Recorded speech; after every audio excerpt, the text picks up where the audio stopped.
ایک صاحب محمد عاقب اعظمی ہیں، پتہ نہیں کون ہے، طالب علم ہیں یا کون ہیں۔ وہ کہتے ہیں کہ ان کے والد کا انتقال ہو گیا ہے اور ابھی تدفین نہیں ہوئی۔ ہفتے کے درمیان بھی ایک پرچہ آیا تھا، پتہ نہیں وہ بھی کون تھا، طالب علم تھا یا غیر طالب علم تھا۔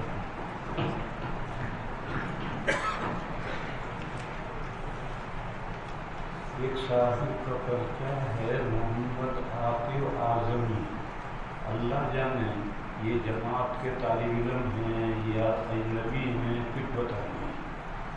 وہ کہتے ہیں کہ سعودیہ میں ان کے والد کا انتقال ہوا ہے اور ابھی تدفین نہیں ہوئی۔ اسی طرح ہفتے کے درمیان میں ایک پرچہ آیا، وہ بھی اللہ جانے کس کا تھا، طالب علم تھا غیر طالب علم تھا، اس نے بھی اپنے والد کے انتقال کی خبر دی تھی اور دعا کے لیے درخواست کی تھی۔ اسی طرح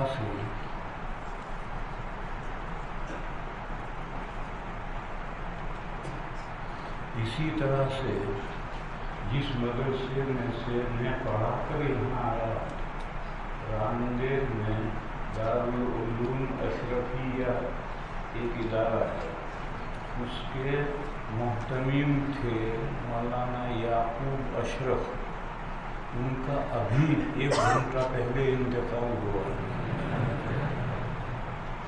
ان سب کے لیے اشارے ثواب کرو کہ دعائے مغفرت کرے، اور دوسرے بیماروں کی بھی درخواستیں آتی رہتی ہیں۔ میرا بھی ایک بھانجا بیمار ہے، ہاسپٹل میں ہے، ایک پرچہ اور بھی آیا، ان سب بیماروں کے لیے بھی دعا کرو، پہلے اسماء الحسنی پڑھ لو، پھر اس کے بعد میں ایثار ثواب کے لیے الحمد شریف 1 مرتبہ اور قل هو اللہ احد 3 مرتبہ پڑھ کر ان تینوں کو ایثار ثواب کرو۔ ایک وہ پرچہ آیا تھا درمیان، ایک ابھی پرچہ آیا اور ایک مولانا یعقوب اشرف تھا، ان تینوں کو ایثار ثواب کرو، پھر ان کے لیے دعائیں مغفرت کرو۔ واللہ الذی لا الہ الا هو الرحمن الرحیم۔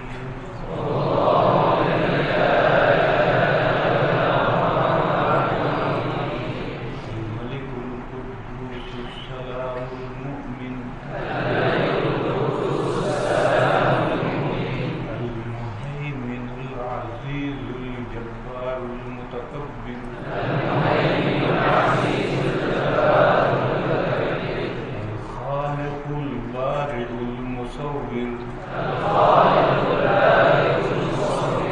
الغفار القهار الوهاب الرزاق الفتاح العليم القابض الباسط الخافض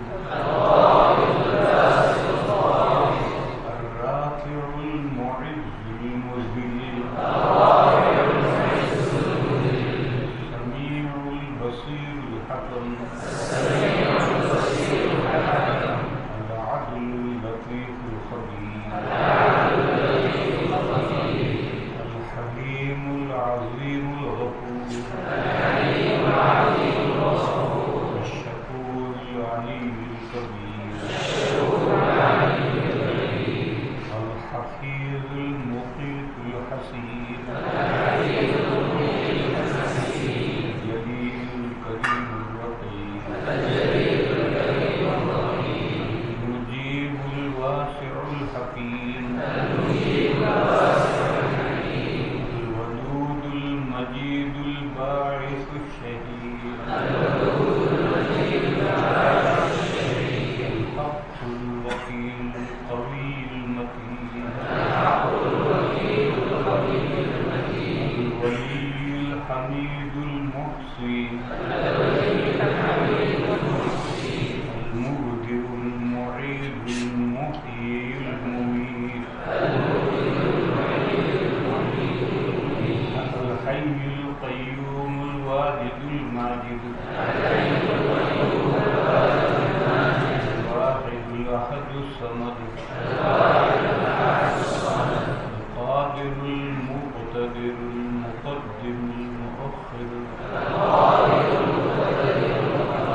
اللهم صل على سيدنا محمد وعلى آل سيدنا مولانا محمد يا رب صلى الله عليه وسلم. اللهم اغفر لحينا وميتنا وشاهدنا وغائبنا وصغيرنا وكبيرنا وذكرنا وانثانا. اللهم من أحييته منا فأحيه على الإسلام ومن توفيته منا فتوفه على الإيمان. اللهم اغفر لهم وارحمهم وسكنهم في الجنة.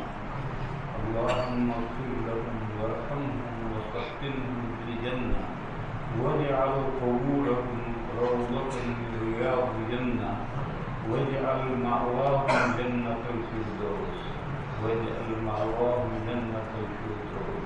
اللهم اغسل خطاياهم بالماء والثلج والبرد. اللهم نقهم من الذنوب كما ينقى الثوب الأبيض من الدنس. اللهم اغفر لهم ولنا جميعا ولجميع المسلمين والمسلمات الأحياء منهم والأموات. اللهم اغفر موتانا واشف عاهاتنا واشف مرضاتنا واكشف عنا آفاتنا وتب علينا إنك أنت التواب الرحيم. سبحان ربك رب العزة عما يصفون سلام على المرسلين.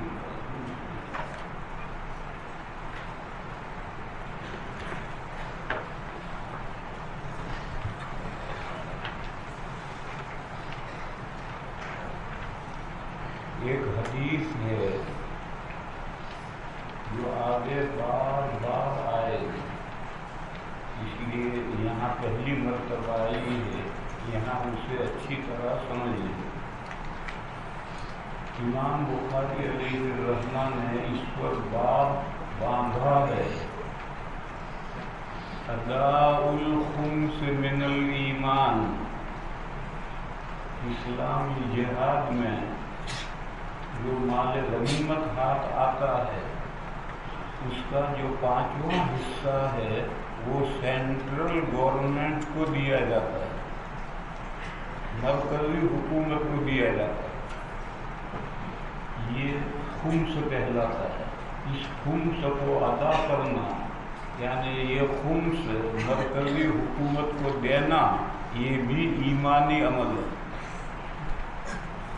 مال میں تو گڑبڑ کرنے کو بہت جی چاہتا ہے، لیکن مال میں گڑبڑ نہ کرے، مال غنیمت کا جو 5واں حصہ ہے وہ مرکزی حکومت کو پہنچائے کہ یہ ایمانی عمل ہے، عمل ایمان کا جز ہے، یہ حضرت کا دعویٰ۔ اس دعوے پر جو حدیث پیش کی ہے، ایک طالب علم ہے ابو جمرہ،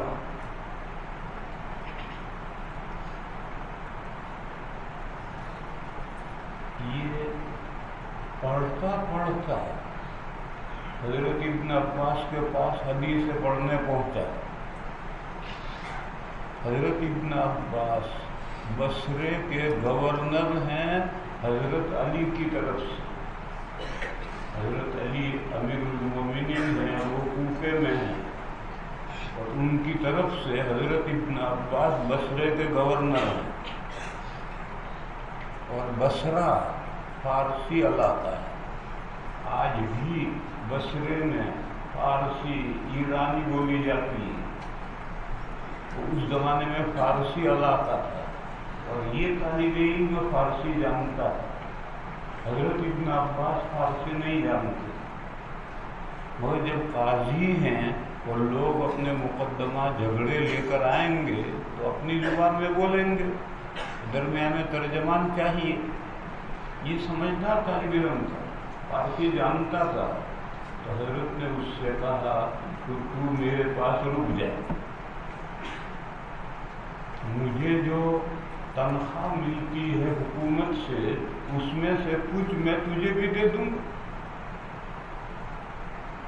یہ طالب علم اس لالچ میں رک گیا کہ حضرت کے پاس رہوں گا تو بہت حدیثیں سننے کو ملیں گی، اس لالچ میں وہ رک گیا۔ مگر 2 مہینے رکا پھر بھاگ گیا، کیونکہ 2 مہینے میں اس نے حضرت ابن عباس کو نچوڑ لیا، جتنی حدیث ہوتی وہ تو ساری آ گئی، اب تو جو حدیث بیان کرتے وہ مقرر ہوتی، اور یہ تو در حقیقت طالب علم ہے، اب تو یہاں کچھ نہیں مل رہا، اب تو حدیث مقرر آ رہی ہیں، تو 2 مہینے کے بعد وہ بھاگ گیا، دوسرے محدث دوسرے صحابہ کے پاس میں حدیث پڑھنے کے لیے چلا گیا۔ بہرحال یہ 2 مہینے حضرت ابن عباس کے پاس یہ طالب علم ٹھہرا ہے۔ حضرت ابن عباس جب عام کچہری میں بیٹھتے تھے، عام لوگوں سے ملنے کے لیے بیٹھتے تھے تو چارپائی پر بیٹھتے، تو اس طالب علم کو بھی اپنی چارپائی پر بٹھاتے تھے، کیونکہ اس کو ترجمانی کرنی ہے، حضرت کی بات فارسی میں ان کو کہنی ہے، ان کی فارسی کی بات عربی میں حضرت کو کہنی ہے، تو حضرت چارپائی پر اسے بٹھاتے تھے۔ اس لیے وہ جو حدیث ہے ابن عباس سے روایت کرے گا وہ بہت مضبوط ہوں گی، وہ اس نے استاد سے قریب سے سنی، بڑے مجمع میں دور سے سننے والا ہو سکتا ہے، کوئی لفظ صحیح نہ ادا کرے، یہ تو چارپائی پر بیٹھتا ہے۔ ایک بڑھیا آئی، اس نے حضرت سے مسئلہ پوچھا کہ گھڑے کی نبیذ کا کیا حکم ہے؟ گھڑے میں پانی ڈالا، پانی میں کھجوریں ڈالی یا کشمش ڈالی اور 2-3 دن تک رکھی، 2-3 دن میں وہ بھیگ کر گل کر پانی میٹھا ہو جائے، پانی میٹھا ہو گیا، یہ نبیذ تیار ہو گئی۔ یہ نبیذ بنائی ہے گھڑے میں، اس نبیذ کا کیا حکم ہے؟ تو حضرت نے فرمایا جائز نہیں، گھڑے کی نبیذ جائز نہیں، نبیذ بنانی ہو تو چمڑے کے مشکیزے میں بناؤ، چمڑے کے مشکیزے میں پانی، اس میں کھجوریں ڈالو، کشمش ڈالو، پھر منہ بند کر کے لٹکا دو۔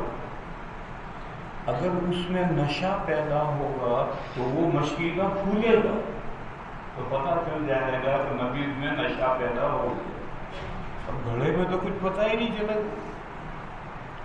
دوسری بات یہ ہے کہ چمڑے میں مسامات ہوتے ہیں، ہمارے چمڑے میں بھی مسامات ہیں، سوراخ ہیں، مرنے کے بعد جو چمڑا الگ ہو گیا اس میں بھی مسامات ہیں، بس اس مسامات سے اندر ہوا جائے گی تو نبیذ میں جلدی نشہ نہیں پیدا ہوگا۔ اور گھڑے میں جبکہ روغنی گھڑا ہو، اس کے باہر تارکل پھیر دیا گیا ہو تو مسامات بند، اب ہوا اندر نہیں جائے گی تو اندر گرمی بہت جلدی پیدا ہو جائے گی، جلدی نشہ پیدا ہو جائے گا اور پتہ نہیں چلے گا۔ ان 2 وجہ سے حدیث میں گھڑے کی نبیذ سے منع کیا، تو حضرت ابن عباس نے یہی فتویٰ دیا کہ گھڑے کی نبیذ جائز نہیں۔ تو بڑھیا مسئلہ پوچھ کے چلی گئی، اس کے جانے کے بعد اس طالب علم نے حضرت سے کہا حضرت میں تو گھڑے کی نبیذ پیتا ہوں، اور یہ بھی کہا کہ اگر کسی دن زیادہ پی لوں تو پیٹ میں گیس ہو جاتا ہے،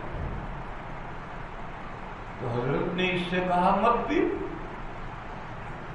یہ نہیں کہا ناجائز، یہ نہیں کہا، یہ کہا مت پی، جب پیٹ میں گیس ہو جاتا ہے تو کیوں پیتا ہے، مت پی۔ پھر اس مناسبت سے حضرت ابن عباس نے وفد عبد القیس کی حدیث بیان کی، نبی پاک صلی اللہ تعالی علیہ وسلم کے نسب نامے میں آخر میں عدنان آتے ہیں۔ عدنان کا لڑکا تھا معد، میم عین دال، معد کا لڑکا تھا نزار، نون زے الف را، نزار کے 2 بیٹے تھے، ایک مضر اور ایک ربیہ. عدنان بھی دو بھائی تھے، عدنان اور قحطان. ان دو بھائیوں میں لڑائی ہوئی ان کے اولاد میں. تو عدنان تہامہ میں رہے اور قحطان یمن میں چلے گئے، وہاں جا کر بس گئے. بھائیوں میں بھتیجوں میں لڑائی ہو تو اس کا حل یہی ہے، الگ الگ ہو جاؤ. ایک دیوبند میں رہو، ایک دلی میں چلے جاؤ، لڑائی ختم ہو جائے. ایک جگہ رہو گے تو لڑتے رہو گے. اور لڑائی آگ کی مانی نہیں. آگ جب جلتی ہے تو بڑھتی ہی چلی جاتی ہے. لڑائی بھی جب چھڑتی ہے تو بڑھتی ہی چلی جاتی ہے.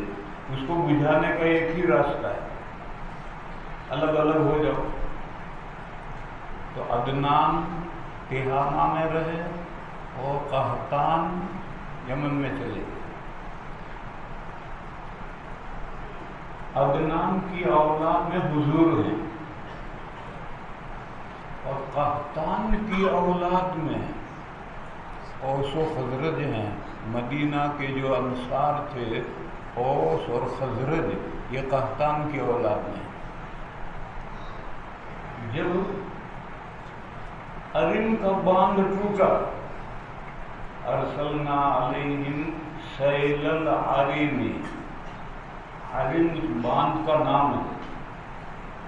جب عرم کا باندھ ٹوٹا اور یمن کے لوگ تتر بتر ہوئے تو اوس و خزرج وہاں سے نقل مکانی کر کے مدینہ میں آ کر بس گئے.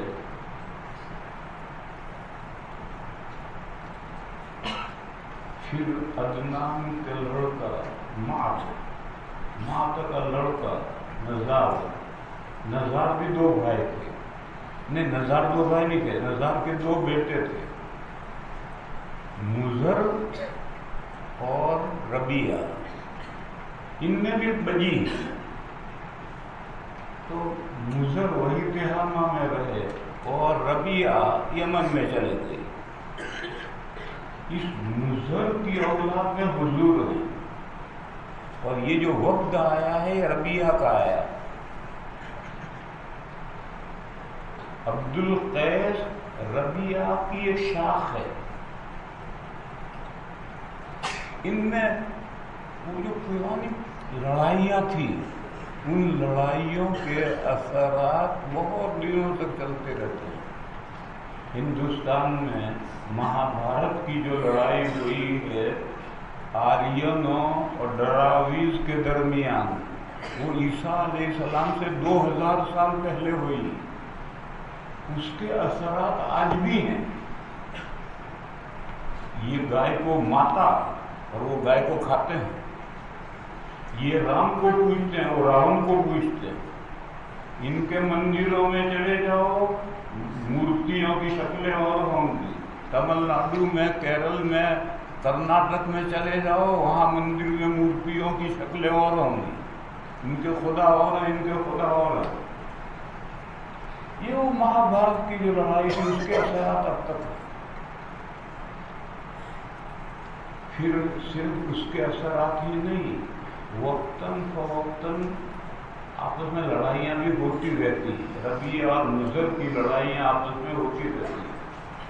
جیسے مدینہ کے جو دو قبیلے تھے، اوس اور خزرج، ان میں ایک لڑائی شروع ہوئی تھی جو 120 سال چلی تھی. وہ 120 سال کیسے چلے گی؟ دو قبیلے لڑے، ایک جیتے گا، ایک ہارا، بات ختم ہو. اب وہ جو ہارا ہے وہ تیاری کرے، اندر اندر تیاری کرے. جب اس کو قوت حاصل ہوگی تو پھر ٹکرائیں گے. اس کو قوت حاصل کرنے میں ہو سکتا 10 سال لگے. اب پھر ٹکرائے، ایک ہارے گا ایک جیتے گا. جو ہارا ہے وہ پھر تیاری کرے گا. یوں 110 سال تک وہ لڑائی چلی. تو ان ربیہ اور مضر میں بھی وقتاً فوقتاً لڑائیاں ہوتی رہتی تھی. جو ہارتا تھا وہ تیاری کرتے، اپنا قوت پیدا کرتا تھا، پھر ٹکراتے تھے. تو صرف ماضی میں لڑائی ہوئی تھی اتنا ہی نہیں، اب بھی وقتاً فوقتاً لڑائیاں ہوتی رہتی ہیں، کبھی آپ گزرنا ہے۔ ان کا وفد آیا، نبی پاک صلی اللہ علیہ وسلم نے جب ملاقات ہوئی تو پوچھا کون ہو؟ تو انہوں نے کہا ہم ربیعہ کے لوگ ہیں، ربیعہ کا وفد ہے، عبد القیس کا وفد ہم آئے ہیں۔ تو دیکھو یہ تو ماتحت ہو کر آئے ہیں، اور حضور بالا دست ہے، اور حضور مضر قبیلے کے ہیں، ربیعہ کے ہیں، اور یہ حضور عدنانی ہیں، مضر قبیلے کے ہیں، اور یہ ربیعہ کے ہیں۔ تو حضور نے خوش آمدید کا، یہ غالب کی ذمہ داری ہے، جو بڑا ہے وہ خوش آمدید کہے گا، یہ تو خود ہی ماتحت ہو کر آئے ہیں۔ تو حضور نے فرمایا مرحبا، اے اتیتم مکانن راکبن، تم کشادہ جگہ میں آئے۔ پھر حضور نے فرمایا غیر خزایا ولا ندامہ، رسوائی کی کوئی بات نہیں، شرمندگی کی کوئی بات نہیں۔ خزایا خزیان کی جمع، ندامہ ندمان کی جمع، یعنی پرانی باتیں سب بھولی بسری ہو گئی۔ تم ہمارے پاس آئے ہو تو ہم تمہیں کچھ رسوا کریں گے، پرانی باتوں کا بدلہ لیں گے؟ غیر خزایا، کوئی رسوائی نہیں، ہم تمہیں کوئی رسوا نہیں کریں گے۔ تو پرانی باتیں ہیں، آج موقع ملا ہے بدلہ لو، رسوا کرو، نہیں۔ اور تم نے ماضی میں مضر کے ساتھ زیادتی کی ہے، تو حضور بھی مضر قبیلے کے ہیں، تو پشیمان ہونے کی کوئی ضرورت نہیں، شرمندہ ہونے کی کوئی ضرورت نہیں، تو پرانی باتیں سب بھولی بسری۔ غیر خزایا ولا ندامہ، مرحباً غیر خزایا ولا ندامہ، ہم تمہیں خوش آمدید کہتے ہیں، اور پچھلی باتوں پر اگر تم نے زیادتی کی ہم پر تو آج ہمیں موقع ملا ہے، ہم تمہیں رسوا کریں گے؟ نہیں، ہم رسوا نہیں کریں۔ اور اگر تم نے زیادتی کی ہے، آج ہمارے پاس آئے ہو تو شرمندہ نہیں، شرمندگی بھی کچھ نہیں۔ غیر خزایا ولا ندامہ۔ پھر یہ وقت حضور کے پاس رہا، کتنے دن رہا معلوم نہیں۔ پھر جب یہ وقت واپس ہونے لگا تو آخری ملاقات کو آیا، اور اس نے کہا یا رسول اللہ ہم واپس جا رہے ہیں،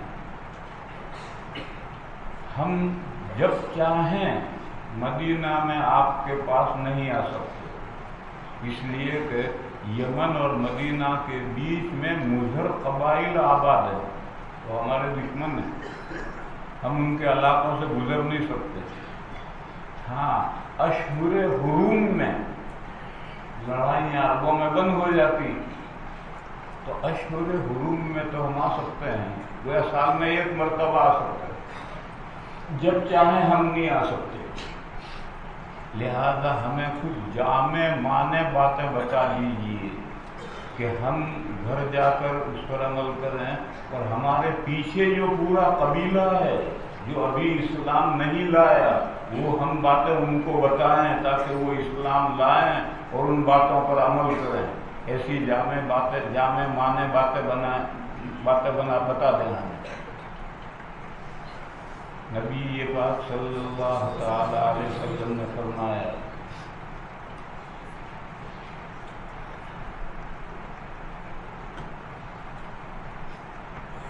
میں تمہیں 4 باتوں، اچھا انہوں نے سوال میں یہ بھی پوچھا تھا کہ نبیذ بنانے کے جو برتن ہیں جن میں پہلے شراب بنائی جاتی تھی، اب تو شراب حرام ہوئی، مگر وہ برتن تو ہیں، تو ان برتنوں میں سے کون سے برتن ہم استعمال کر سکتے ہیں، کون سے نہیں کر سکتے؟ تو نبی پاک صلی اللہ تعالیٰ علیہ وسلم نے فرمایا کہ بھئی میں تمہیں 4 باتوں کا حکم دیتا ہوں اور 4 باتوں کی ممانعت کرتا ہوں. 4 اور 4 اب یاد رکھنے میں آسان ہو. 4 باتوں کا حکم دیتا ہوں، 4 باتوں سے روکتا ہوں. فرمایا کہ میں تمہیں حکم دیتا ہوں صرف ایک اللہ پر ایمان لانے کی.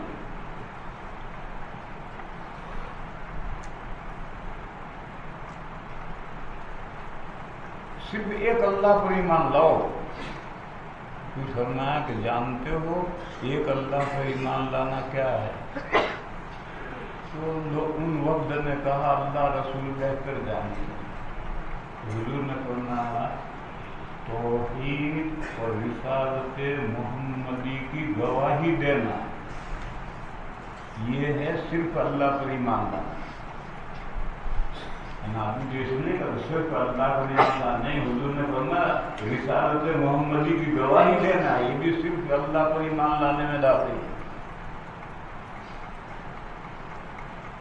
پھر فرمایا نماز کا اہتمام کرنا، زکوٰۃ ادا کرنا، رمضان کے روزے رکھنا، ابھی حج فرض نہیں ہو، اور جو تم جہاد کرو مضر کے قبائل تو مشرک قبائل تھے، ان قبائل کے ساتھ تمہاری لڑائی ہو، جہاد ہو، تو جو مال غنیمت ملے اس کا 5واں حصہ یہاں مدینہ سینٹرل گورنمنٹ کو بھیجنا.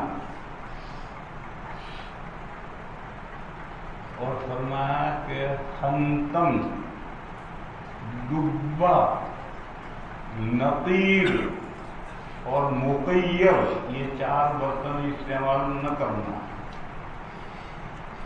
یہ 4 باتوں کا حکم دیا اور 4 برتنوں سے منع کیا. حدیث پوری ہوئی. اب آئے شارحین حدیث.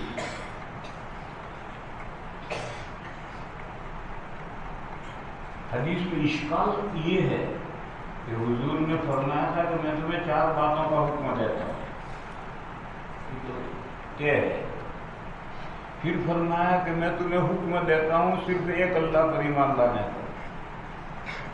پھر پوچھا کہ ایک اللہ پر ایمان لانا کیا ہے جانتے ہو؟ انہوں نے لا علمی کا اظہار کیا. تو حضور نے فرمایا توحید باری اور رسالت محمدی کی گواہی دینا، یہ ایک اللہ پر ایمان لانا ہے. پھر اس کے بعد میں 4 باتیں بتائی، نماز، زکوٰۃ، روزہ اور خمس ادا کرنا. تو 5 ہو گئی. اور حضور نے پہلے بتلایا تھا کہ میں 4 باتوں کا حکم دیتا ہوں، تو 5 ہو گئی. یہ اشکال ہے. اس لیے شارحین آئے. قاضی بیضاوی، بڑے آدمی جن کی بیضاوی سورہ بقرہ ہمارے یہاں تکمیلات میں پڑھائی جاتی ہے، پہلے درس نظامیہ میں پڑھائی جاتی تھی، اب تکمیلات میں چلی گئی. وہ مفسر تو ہیں ہی، محدث بھی. مشکات کی جو اصل ہے مصابیح السنہ، اس کے شارح ہیں. اس کے ایک دوسرے طور پشتی حنفی، یہ بھی شارح ہیں. وہ مصابیح السنہ کے شارح ہیں، طور پشتی. اور یہ بیضاوی، یہ شافعی ہیں، یہ بھی مصابیح السنہ کے شارح ہیں. تو حدیث کی شرح ہر آدمی نہیں لکھ سکتا. اور قاضی بیضاوی کا حدیث میں بھی بڑا مقام ہے. وہ آئے، انہوں نے آ کر کہا کہ یہ جو پہلی بات ہے اسی کی شرح میں 4 باتیں ہیں.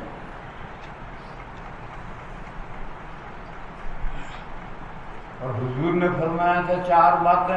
کہا وہ حضور نے ایک بات بیان کی، باقی 3 باتیں راوی بھول گئے. لا حول ولا قوت الا باللہ. یہ قاضی بیضاوی نے شرح کی. تو کہتے ہیں کہ حضور نے فرمایا 4 باتیں بتاؤ. پھر حضور نے ایمان باللہ وحدہ بتایا، اور اس کے ذیل میں اسی کی شرح کی 4 باتیں: نماز، زکوٰۃ، روزہ اور ادائے خمس، یہ ایمان باللہ کی شرح ہیں۔ اور باقی 3 باتیں کا وہ حضور نے یا تو بیان ہی نہیں کی یا حضور نے بیان کی کہ ذرا بھی بھول گئے۔ یہ جو ان کا قول میں نے ذکر کیا ہے، یہ لطیفے کے طور پر ذکر کیا، کیونکہ یہ جو اقوال رجال حدیثوں کے ذیل میں ہم بیان کرتے ہیں، اس کا مقصد حدیث فہمی تک پہنچنا ہوتا ہے۔ حدیث کو صحیح سمجھنے کے لیے یہ اقوال رجال زیر بحث لائے جاتے ہیں کہ دیکھو ایک بندہ یہ شرح کر رہا ہے کہ حضور نے ایک ہی بات بتائی، وہ کیا؟ ایمان باللہ وحدہ۔ وہ کیا ہے؟ توحید اور رسالت محمدی کی گواہی۔ وہ کیا ہے؟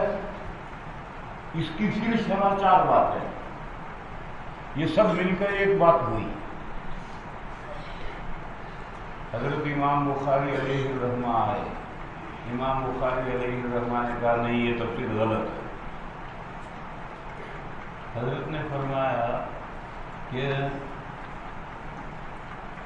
پہلی بات ایمان باللہ وحدہ ہے، اور اس کی شرح ہے توحید اور رسالت کی گواہی، اور اس کی شرح ہے 4 باتیں: نماز، زکوٰۃ، روزہ اور ادائے خمس۔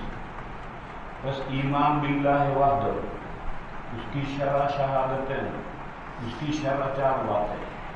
بس یہ 4 باتیں ایمان میں داخل ہوئی نہیں ہوئی؟ یہ حضرت کا استدلال ہے۔ حضرت کا استدلال یہ ہے، 4 باتیں آ گئی، مگر پہلی بات کی شرح میں آئی، مستقل نہیں آئی۔ پہلی بات ہے ایمان باللہ وحدہ، اس کی شرح ہے شہادتیں، اس کی شرح ہے 4 باتیں۔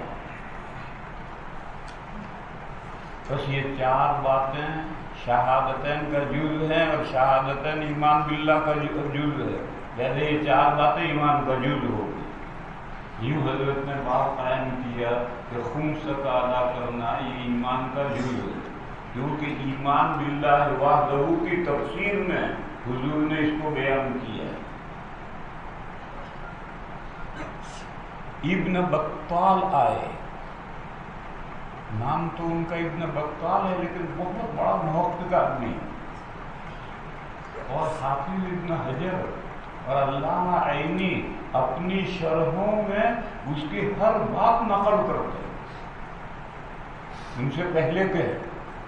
اور اب ابن بطال کی شرح چھپ گئی، ابن بطال آئے، انہوں نے کہا نہیں، یوں نہیں، حضور نے فرمایا میں تمہیں 4 باتیں بتاؤں گا۔ پھر تمہید میں حضور نے ایمان باللہ کا تذکرہ کیا، کیونکہ یہ قبیلہ، اس کے پیچھے جو لوگ ہیں قبیلے کے، وہ سب ابھی ایمان نہیں لائے، تو ان کو ایمان کی دعوت دینی پڑے گی جا کر۔ تو حضور نے تمہید میں فرمایا کہ جا کر دعوت دینا صرف ایمان، اللہ پر ایمان لانے کی، اور اللہ پر صرف ایمان لانے کا مطلب ہے توحید اور رسالت محمدی کی گواہی دینا، یہ سب تمہید ہے۔ پھر وہ حضور نے 4 باتیں بتائی: نماز، زکوٰۃ، روزہ اور ادائے خمس۔ بس ان کا ان سے کوئی تعلق نہیں، یہ تو الشیء بالشیء یذکر، بات میں سے بات نکلتی ہے۔ تو حضور نے تمہید میں یہ بات ذکر کی ہے، اس کو 4 میں نہیں گننا۔ اس کے بعد جو 4 باتیں ہیں وہ 4 ہیں۔ امام نووی رحمۃ اللہ علیہ بھی بہت بڑے محدث ہیں، جن کی بہت کتابیں ہیں، مسلم شریف پر ان کی شرح ہے۔ انہوں نے کہا واہ ابن بطال نے شاندار بات کہی۔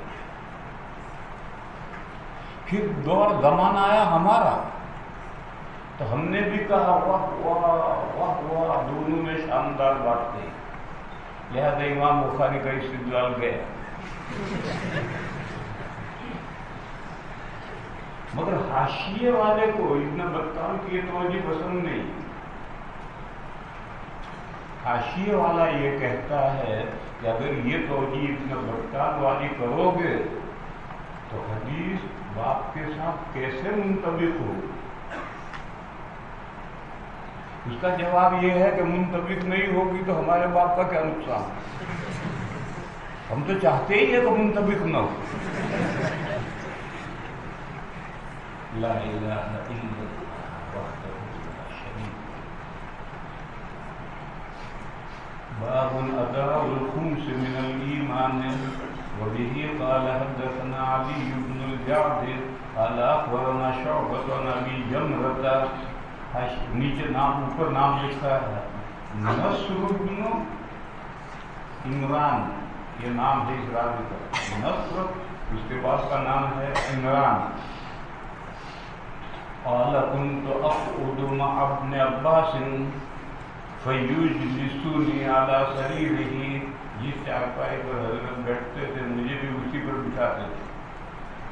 فقال اقم عني، میرے پاس رہ جا. حتی اجعل لك سهما من مالی، مجھے جو حکومت سے تنخواہ ملتی ہے اس میں سے تجھے بھی کچھ دے دوں گا. فاقمت معه شهرين، 2 مہینے ٹھہرا پھر بھاگ گیا. کیونکہ حدیث سے سننے کی لالچ میں یہ ٹھہرا. 2 مہینے میں تو اس نے حضرت کو نہیں چھوڑ لیا. اب تو مقرر حدیث سے آتی ہے تو پھر وہ دوسرے صحابہ کے پاس حدیث سے سننے کے لیے چل دیے. فاقمت معه شهرين ثم قال ان وفد عبد القیس. ثم قال کہ میں نے تقریر بتلائی. وہ گڑیا مسئلہ پوچھنے آئی تھی، حضرت نے اسے کہا ناجائز ہے. پھر اس نے کہا میں تو پیتا ہوں، تو اس سے کہا مت پی. پھر اس مناسبت سے حدیث سنائی. ثم قال ان وفد عبد القیس لما اتوا النبي صلی اللہ علیہ وسلم قال من القوم او قال من الوفد. کون حضرات ہو؟ قالوا ربیعۃ. قال مرحبا بالقوم او قال بالوفد غیر خزایا ولا ندامہ. فقال یہ اسی وقت نہیں کہا، وقت ٹھہر گیا، کئی دن ٹھہرا ہو. پھر جب واپس جانے کا وقت آیا تب اس نے یہ عرض کیا. فقالوا یا رسول اللہ انا لا نستطيع ان نعطيك الا في الشهر الحرام بیننا وبینک هذا الحي من کفار مضر فمرنا بأمر فصل نخبر به من وراءنا وندخل به الجنة. وسألوه عن الأشربة فأمرهم بأربع ونهاهم عن الأربع. أمرهم بالإيمان بالله وحده. اس کو ابن بطال کہتے ہیں، یہ تمہید ہے، وہ 4 باتوں میں شامل نہیں. امام بخاری کہتے ہیں کہ نہیں یہ پہلی بات ہے، پھر اس کی شرح میں 4 باتیں ہیں. 4 باتیں آ گئی. امام بیزار کہتے ہیں نہیں یہ اور اس کی شرح مل کر ایک ہی بات ہے، اور باقی 3 باتیں حضور نے بیان ہی نہیں کی، راوی بھول گئے. امرهم بالایمان بالله وحده. قال تدرون ما الايمان بالله وحده؟ قالوا الله ورسوله اعلم. قال شهادة ان لا اله الا الله وان محمد رسول الله. یعنی رسالت محمدی کی گواہی دینا یہ بھی صرف اللہ پر ایمان لانے میں داخل ہے. اسی لیے کہتے ہیں کہ من قال لا الہ الا اللہ دخل الجنہ. یہ وہ لا الہ الا اللہ ہے جس میں محمد رسول اللہ شامل ہے تو جنت میں جائے. یہودی کا لا الہ الا اللہ، عیسائی کا لا الہ الا اللہ جنت میں نہیں لے جائے، کیونکہ اس میں محمد رسول اللہ شامل نہیں ہے. یہ حضور نے وضاحت فرمائی کہ صرف اللہ پر ایمان لانے کا مطلب ہے اللہ کے ایک ہونے پر، ایک معبود ہونے پر اور میرے رسول ہونے پر بھی ایمان لاؤ. یہ یہاں تک تمہید ہے. اب وہ 4 باتیں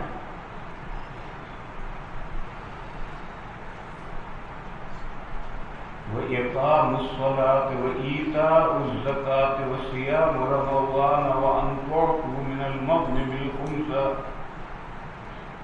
ونهاهم عن أربع عن الحنتم. حنتم کے معنی ہیں روغنی گھڑا. پہلے تھے اب نہیں رہے. پہلے مٹی کے گھڑے ہوتے تھے، باہر کی جانب میں تیل لگا دیا کرتے تھے یا تارکو لگا دیا کرتے تھے. اس کو باہر تیل لگا دیے، یہ روغنی گڑا، یہ انتر ہے. اس کے استعمال سے منع کیا. تومبی، تے واو نون بے اور یا، تومبی یہ لوکی کا برتن ہوتا ہے. اور اب بھی میں زامبیا میں گیا تھا تو وہاں یہ برتن بہت اس طرح دکھتے ہیں. گول لوکی، لمبی لمبی لوکی، جب پک جائے تو اس کا منہ کاٹ کر کے اندر سے گودا نکال لیں گے، یہ کٹورا بن گیا. اردو اس کو کہتے ہیں تومبی. نون واضح نہیں پڑتے، تومبی نہیں، تومبی. اس کو استعمال کرنے سے منع کیا کیونکہ اس میں بھی مسامات نہیں ہوتے. والنقیر، نقارہ کے معنی کوریدنا. پرانے زمانے میں درختوں کی جڑ، موٹی سی جڑ، اس جڑ کو کورید کر کے اس سے برتن بناتے. تو یہ اس میں بھی مسامات نہیں ہوتے. تو اس نقیر کے کوریدے ہوئے، لکڑی میں کورید کر بنائے ہوئے برتن استعمال کرنے سے منع کیا. والمزفت، زفت کے معنی ہے تارکول. یہ سڑک پر ڈالتے ہیں، یہ بھی گھڑے پر پھیرتے تھے. تو یہ تارکولی گھڑا ہوا، وہ روغن ہی گھڑا تھا، اس میں روغن پھیرتے تھے. اور یہ تارکول پھیرا، زفت کے معنی تارکول. ان چار برتنوں سے منع کی. شرح عقائد میں وہ حصہ جو عقائد کا نہیں ہے، اسلامی مسائل کا ہے، اس میں یہ جملہ تم پڑھ کر آئے ہو، وَلَا نُحَرِّمُ نَبِيذَ الْجَرَّةِ، گڑھے کی نبیذ کو ہم حرام نہیں مانتے. عذاب القبر حق، یہاں سے جو مسائل ہیں وہ علم و کلام کے مسائل نہیں ہیں، وہ اسلامی مسائل ہیں. اور اب کچھ مدرسے ایسے بھی ہو گئے ہیں جس میں عذاب القبر سے ہی شرع عقائد پڑھاتے ہیں. یہ اسلامی مسائل پڑھاتے ہیں، عقائد جانتے ہی نہیں. کیوں؟ اس سے پہلے جو ذات اور صفات کے مسائل ہیں یہی تو عقائد ہیں. ذات اور صفات کے جو مسائل ہیں انہی کا نام عقائد ہے. اس کو تو سمجھنا اساتذہ کے بس کا نہیں رہا. عذاب القبر سے پڑھاتے ہیں، کہتے ہیں نے شرع عقائد پڑھا دیا. یہ تو عقائد نہیں، یہ تو اسلامی مسائل ہیں.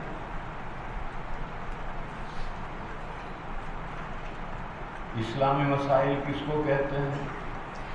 دو یا زیادہ مسلمان یا مسلمان اور غیر مسلم اکٹھا ہو کر دین کی بات کریں تو جو باتیں زیر بحث آئیں گے وہ اسلامی مسائل ہیں.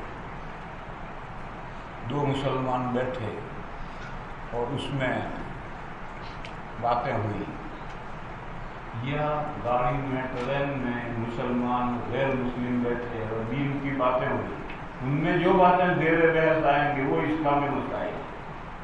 جیسے ہندوؤں کے ساتھ یا عیسائیوں کے ساتھ بات کرو گے وہ سب سے پہلے تعدد ازدواج پر اعتراض کریں گے کہ تمہارے نبی کی کئی بیویاں تھیں، کئی بیویوں کا کیا مطلب ہے. سب سے پہلے اس پر اعتراض کریں. بس یہ تعدد ازدواج کا مسئلہ یہ اسلامی مسئلہ ہے، یہ عقیدے کا نہیں ہے. شیعہ اور سنی بیٹھیں گے تو سب سے پہلے مسئلہ زیر بحث آئے گا تو خفین میں مسئلہ جائز ہے یا نہیں. شیعہ کہیں گے جائز نہیں، ننگے پیروں کو نہ سکو. تو مسئلہ الخفین یہ اسلامی مسئلہ ہے، یہ عقیدوں کا مسئلہ نہیں۔ مسلمان اور ایجوکیٹڈ علی گڑھ کا پڑھا ہوا مل بیٹھیں گے تو یہ مسئلہ زیر بحث آئے گا کہ مرنے کے بعد قبر میں عذاب ہوگا نہیں ہوگا، تو وہ کہے گا کھائے کا عذاب، مر گئے، جماعت بن گئے، مٹی بن گئی، اب کھائے کا عذاب۔ عذاب القبر حقن یہ اسلامی مسئلہ ہے، یہ کوئی عقیدہ نہیں ہے۔ یہ میں سمجھا رہا ہوں اسلامی مسائل کیا ہیں، اور یہ اسلامی مسائل زمانے کے ساتھ ساتھ بدلتے ہیں۔ جیسے آج اگر ایک مولوی اور مسلمان آپس میں اکٹھا ہوں گے تو یہ آئے گا کہ کیا اللہ رسول کے علاوہ کسی کی ذہنی غلامی جائز ہے یا نہیں، صحابہ معیار حق ہیں یا نہیں، یہ مسئلہ زیر رہتا ہے۔ تو یہ اسلامی مسئلہ ہے۔ اللہ تو معیار حق ہیں، اللہ کے رسول بھی معیار حق ہیں، اس میں کوئی اختلاف نہیں، لیکن صحابہ معیار حق ہیں یا نہیں؟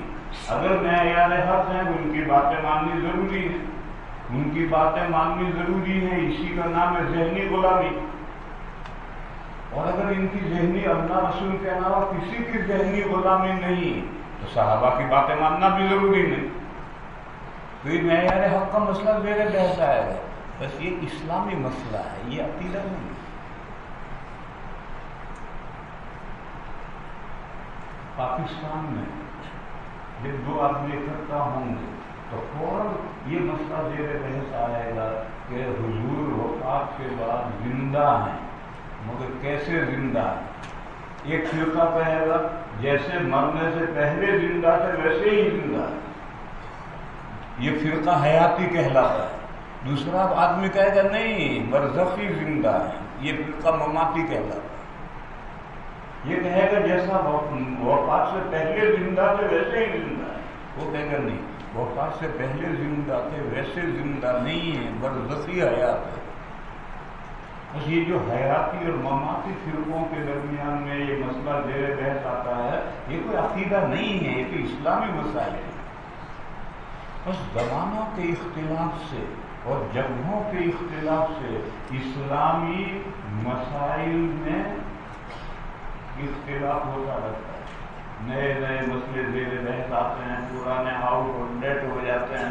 اب یہی کہ ہم گھوڑے کی نبیذ کو حرام نہیں کہتے، اب آج مسئلہ ہے ہی نہیں ہو، شرع عقائد میں پڑھو مگر عملی دنیا میں کوئی مسئلہ ہے ہی نہیں ہو، گھوڑے پڑے کہاں ہے۔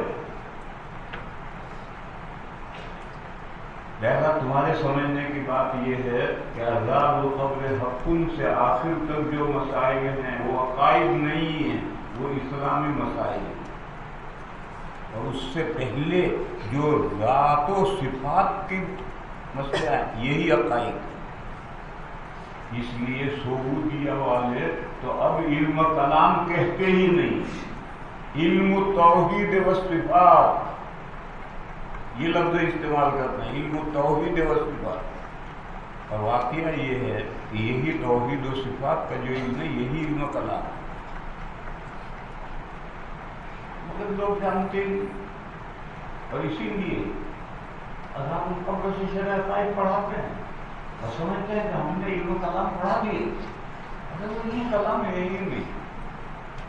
اسی طرح کی ایک حماقت چل رہی ہے، میگزی فلسفے میں پڑھاتے ہیں، ارے فلسفے سے ہمیں کیا لینا ہے، اور فلسفہ بھی یونان کا فلسفہ، یعنی حضور سے کم 10,000 سال پہلے کا فلسفہ۔ یونان کے جو فلاسفہ ہیں یہ حضور سے 10,000 سال پہلے ہوئے ہیں، ان کے فلسفے کو ہمیں پڑھا تو کیا کرنا؟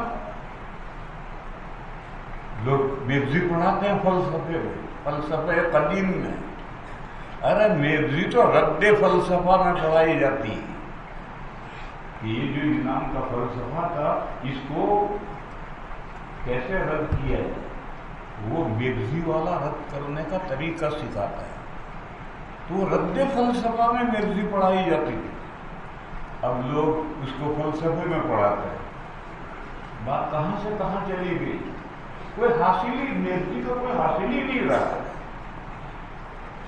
کیونکہ جو مقصد تھا میزری کا وہ تو فلسفہ قدیم کو رد کرنا تھا، اور اس کو رد کرنے کا فائدہ کیا ہوگا؟ جب طالب علم کی رحل سہل ہو جائے گی، ایک فلسفے کو، ایک ازم کو رد کرنا سیکھ جائے گا تو دنیا کے ہر ازم کو اسی طرح رد کرے گا۔ جیسے مناظرے کی انجمن ہوتی ہے، وہ 2-4 مسئلوں پر رحل سہل کرتی ہے، پھر کوئی بھی مسئلہ اس کے سامنے آئے گا مناظرہ کرے گا۔ تو ایک فلسفہ رد کیا تو ہر فلسفے کو طالب علم رد کر سکے، وہ رد فلسفے میں پڑھائی جاتی۔ اب لوگوں کے ذہنوں سے یہ بات نکل گئی۔ اسی طرح سے عذاب القبر سے شریعت پڑھاتے ہیں، اس میں علم کلام پڑھایا، علم کلام یہ تو ہے ہی نہیں، یہ تو اسلامی مسائل ہیں اور یہ تو زمانے کے ساتھ ساتھ بدلتے رہتے ہیں۔ علم کلام تو علم توحید و صفات ہے، اس سے پہلے آیا ہے، وہی علم کلام۔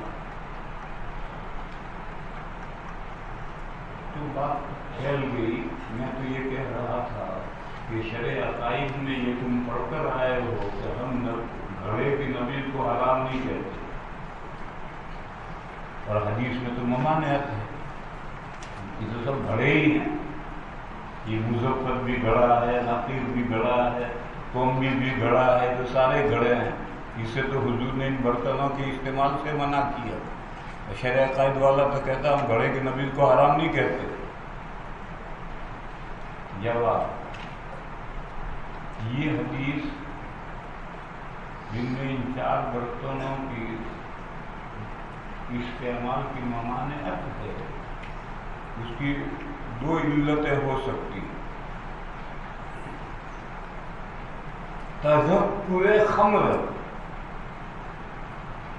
شراب یاد آئے گی، کیونکہ یہ 4 برتن شراب کے ہیں، اور یہ برتن جب گھر میں ہوں گے تو شراب یاد آئے گی، لہذا ان برتنوں کو پھینکو، نہ رہیں یہ برتن گھر میں، نہ شراب یاد آئے۔ جیسے بیڑی سگریٹ بہت پیتا تھا، اس نے بیڑی سگریٹ چھوڑ دی، تو ماچس رکھنا بھی جیب میں جائز نہیں، کیوں؟ جیب میں ماچس بجے گی تو بیڑی سگریٹ یاد آئے۔ تو یہ ماچس رکھنے کی جو ممانعت ہے یہ تذکر سگریٹ کی وجہ سے، تو یہ جو 4 برتنوں کی ممانعت ہے یہ تذکر خمر کی وجہ سے۔ اب زمانہ آگے بڑھ گیا، ہمارے تو باپ دادا نے بھی شراب نہیں دیکھی کہ خمر کیا ہوتی ہے، شراب کس کو کہتے ہیں، ہمیں کیا شراب یاد آئے گی؟ اگر یہ برتن ہمارے گھر میں ہوئے تو ہمیں کیا شراب یاد آئے گی؟ ہم نے تو کبھی شراب جانتے ہی نہیں کہ کیا ہوتی۔ یہ تو وہ لوگ تھے جو شراب پیتے تھے توبہ کی، اور شراب سے نکل کر کے شراب کی حرمت نازل ہوئی، شراب چھوڑی، ان کو شراب یاد آئے۔ ہم نے تو کبھی بیڑی کو ہاتھ ہی نہیں لگایا، تو اگر ہم جیب میں ماچس رکھتے تو کیا حرج ہے؟ ماچس کے بجنے سے ہمیں سگریٹ کہاں سے یاد آئے گی؟ ہم نے تو زندگی میں سگریٹ کو منہ کو سگریٹ لگائی نہیں۔ تو اگر ممانعت کی علت تذکر خمر ہے تو وہ علت اپنی گئی، یا علت ہے احتمال تخمر، شراب بننے کا احتمال اندیشہ، وہ تھا تذکر خمر، اور یہ ہے احتمال تخمر، خمرنی کا تخمر، احتمال تخمر، کیونکہ ان برتنوں میں مسامات نہیں ہوتے، اس لیے بہت جلدی شراب بن جانے کا احتمال ہے، لہذا ان برتنوں کو استعمال مت کرو، یعنی ان میں نبیذ مت بناؤ، چمڑے کے مشکل میں نبیذ بناؤ۔ اگر یہ علت ہے تو وہ تو احتمال ہے، بس اگر کوئی احتیاط کرے کوئی بات نہیں، یعنی ان برتنوں کی مماعت لے ذات ہی نہیں ہے، فی نفس ہی نہیں ہے، اس احتمال سے، بس اگر اس احتمال سے بچو تو برتن استعمال کر سکتے ہو، برتن میں کیا خرابی ہے؟ یہ 2 جواب ہے کہ حضور نے منع کیا تھا، شرع عقائد میں لکھا ہے اس کا استعارہ کا جواب یہ ہے کہ یہ ممانعت لغیرہ تذکر خمر کی وجہ سے ہے یا احتمال تخمر کی وجہ سے، لذات ہی ممانعت نہیں۔ اگر یہ دو علتیں نہ رہیں تو برتن دنیا میں کوئی بھی برتن ہو، برتن سے کیا فرق پڑتا ہے؟ نبیذ کی حلت و حرمت میں نبیذ کا کیا دخل ہے؟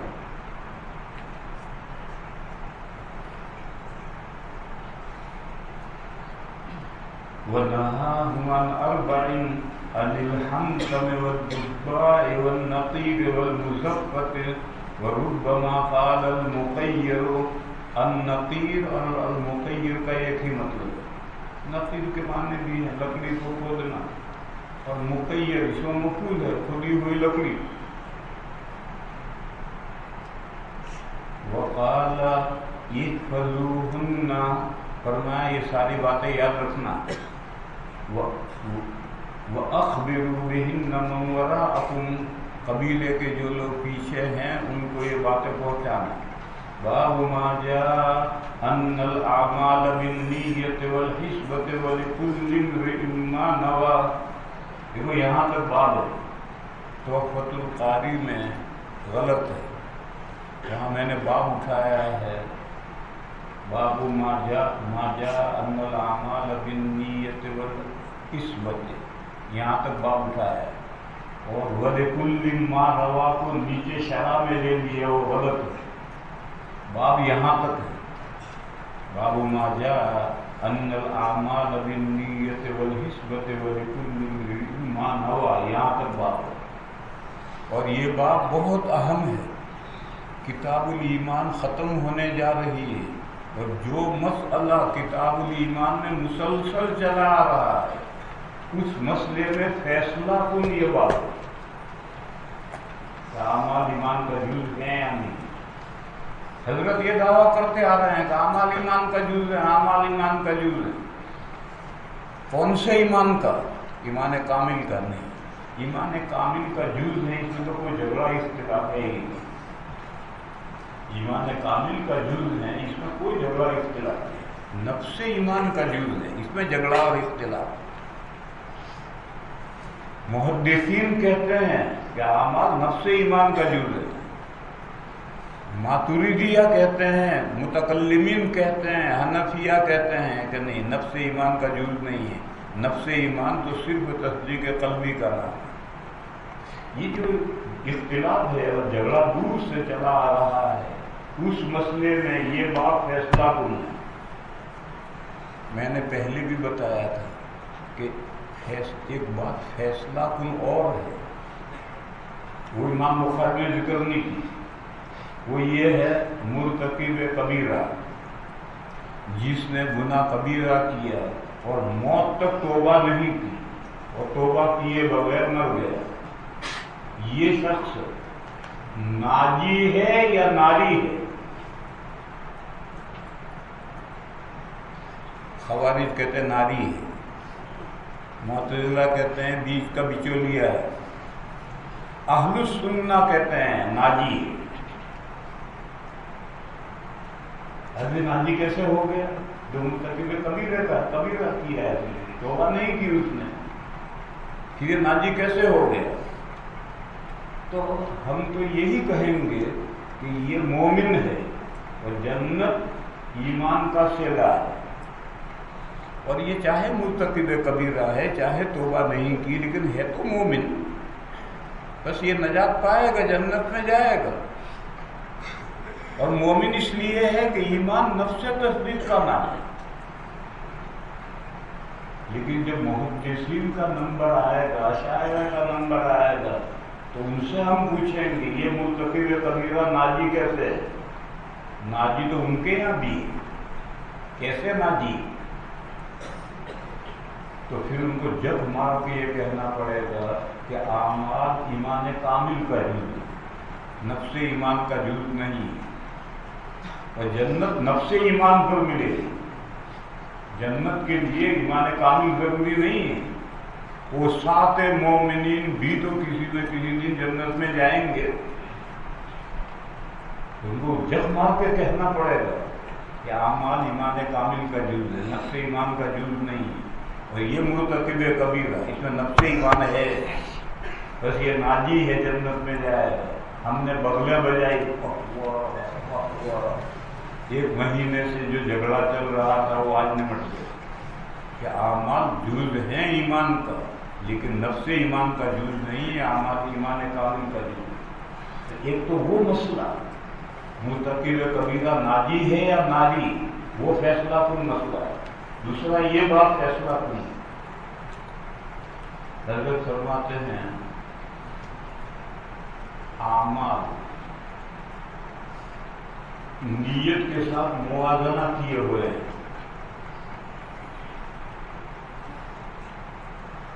نیت یعنی حسبہ، یہ حسبہ کا لفظ بھی اسی حدیث میں آیا ہے۔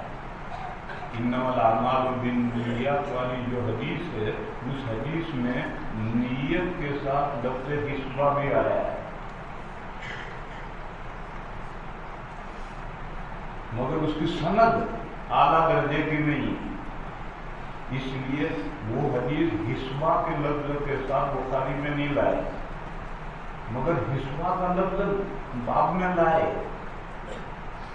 اور حسبہ کے کیا معنی ہیں؟ ایمان۔ من صام رمضان ایمانا واحتسابا، تو احتسابا ایمان نیت ہے۔ بس اعمال موازنہ کیے ہوئے ہیں ایمان کے ساتھ، نیت کے ساتھ یعنی ایمان کے ساتھ، اور جیسی نیت ویسا بدلا۔ انما للمرء ما نوى، ہر انسان کے لیے وہ ہے جس کی اس نے نیت کی۔ ٹھیک ہے، یہ حدیث حاجی بہلول کا پیغام ہے۔ فدخل فیہ، دیکھو عبارت، فدخل فیہ الایمان والوضوء والصلاة والزکاة والحج والصوم والاحکام۔ احکام میں معاملات نہیں، احکام یعنی تمام معاملات اس حدیث کے تحت میں آتے ہیں۔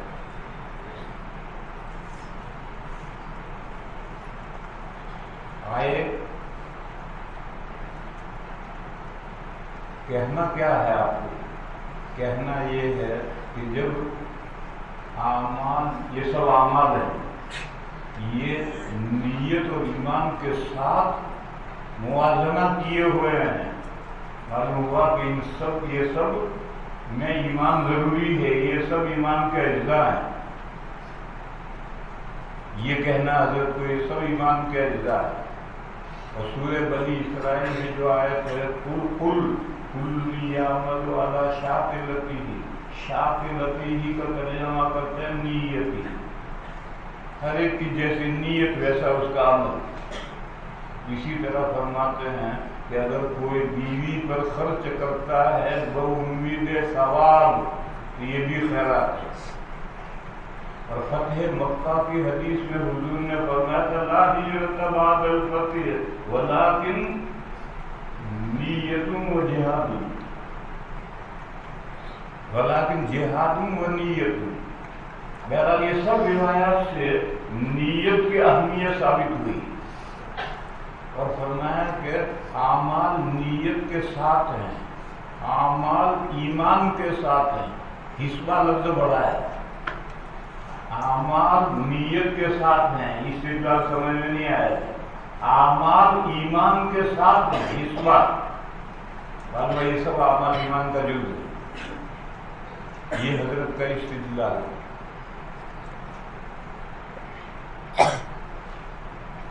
جواب یہ ہے کہ اعمال ایمان کے ساتھ ہیں، تو یہ ایک چیز ہوئی یا دو چیزیں ہوئی؟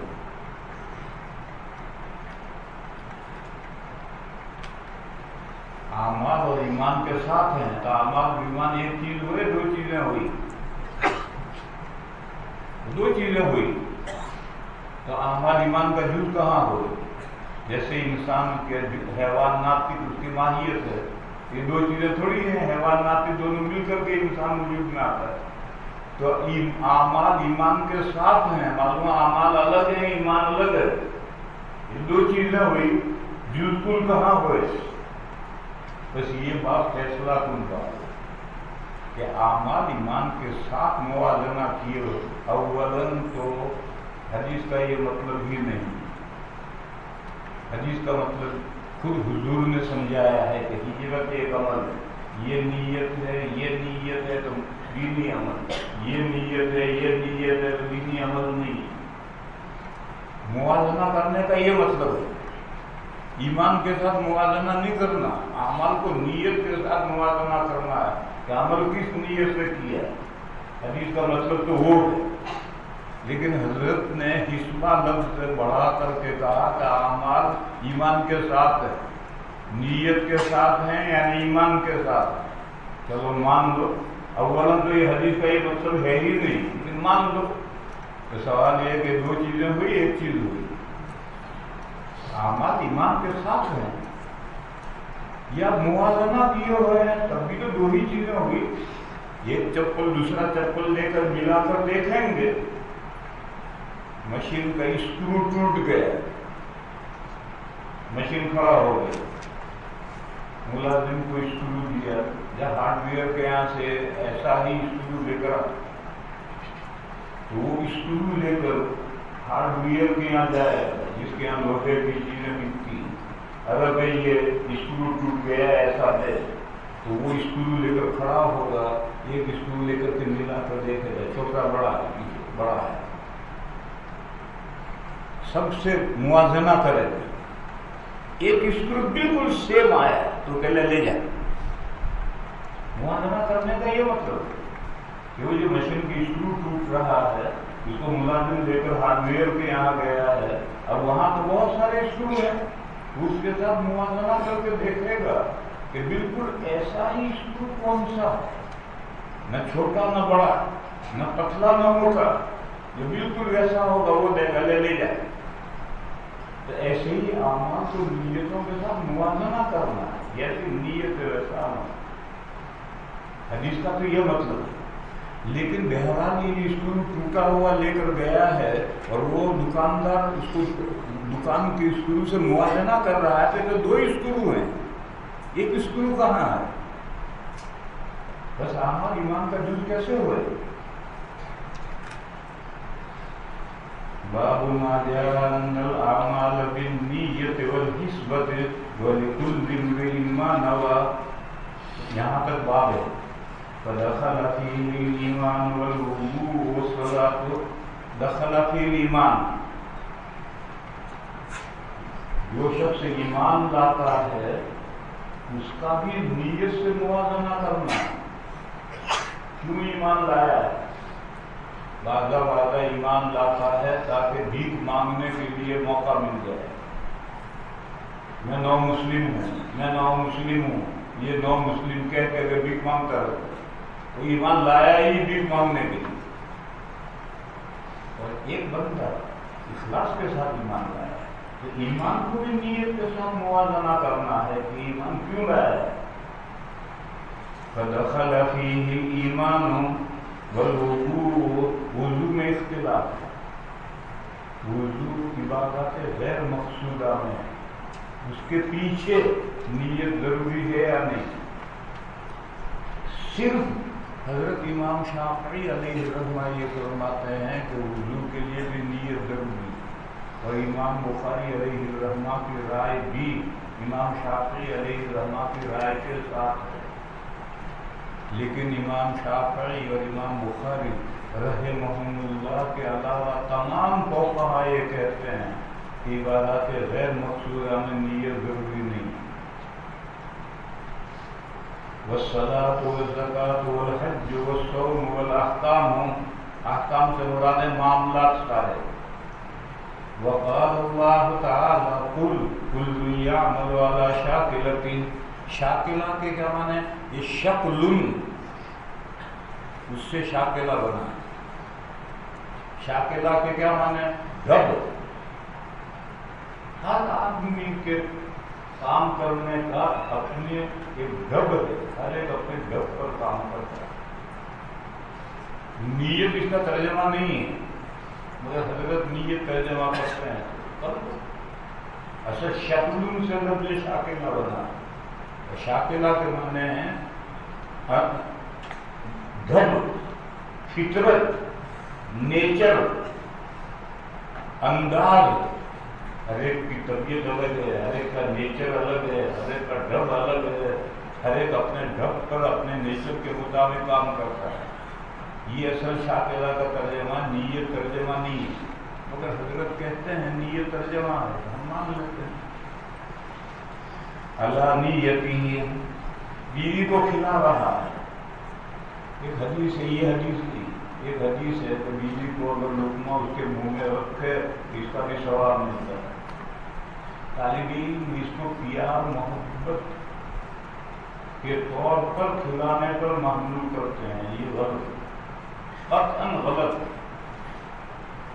ہوتا یہ ہے بیوی بیمار ہو گئی، اپنے ہاتھ سے نہیں کھا سکتی تو شوہر کما کر کے بھی لاتا ہے، پکاتا بھی ہے اور چمچ سے بیوی کو کھلاتا بھی ہے. تو کمانے کا بھی ثواب ملے گا، پکانے کا بھی ثواب ملے گا، چمچ سے کھلانے کا بھی ثواب ملے گا. اور شوہر ہی کو نہیں، جو بھی کھلائے گا اس کو ثواب ملے گا. کبھی شوہر بیمار ہو جاتا ہے، خود نہیں کھا سکتا، بیوی کھلاتی ہے، بیٹا کھلاتا ہے، بیٹی کھلاتی ہے، ان کو بھی ثواب ہے. پیار محبت کے طور پر لقمہ منہ میں رکھنا یہ حدیث کی کا مطلب ہے ہی نہیں.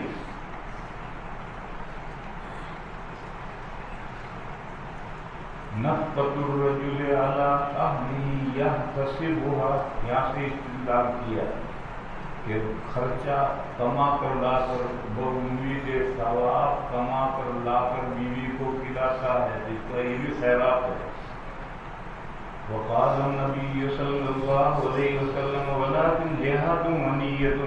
وبه قال حدثنا عبد الله بن مسلمة قال أخبرنا مالك بن يحيى بن سعيد بن محمد بن إبراهيم عن علقمة بن وقاص عن عمر بن الخطاب أن رسول الله صلى الله عليه وسلم قال الأعمال بالنية ولكل امرئ ما نوى فمن كانت هجرته إلى الله ورسوله فهجرته إلى الله ورسوله ومن كانت هجرته لدنيا يصيبها وامرأة يتزوجها فهجرته إلى ما هاجر إليه.